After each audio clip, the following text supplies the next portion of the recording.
High, আমি তোমাদের ছোট্ট বন্ধু চিকু। তোমরা সবাই কেমন আছো? জানো, আমার শরীরটা একদম ভালো নেই। কাল রাতে খুব বমি।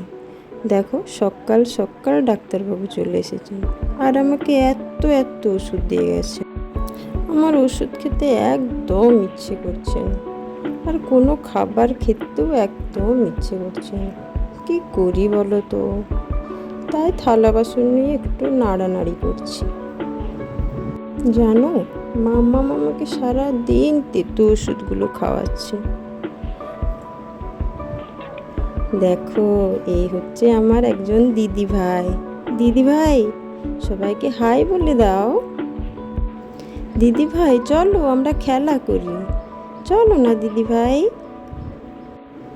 চলো, তোমার সঙ্গে আমি একটু খেলা করব। চলো দিদি ভাই। দেখো, আমরা দুজন কিন্তু খেলছি। আমরা কি খেলছি বলো তো? ইকড়ি মিকড়ি চাম চিকড়ি চামের কাটা মজুমদার, ওই খেলাটা। তোমরা কি জানো? না জানলে আমাকে বলো, আমি তোমাদের শিখিয়ে দেব। তবে আমি আজ আসি। যদি আমার ভিডিও ভালো লেগে থাকে, লাইক করে দিও। টাটা।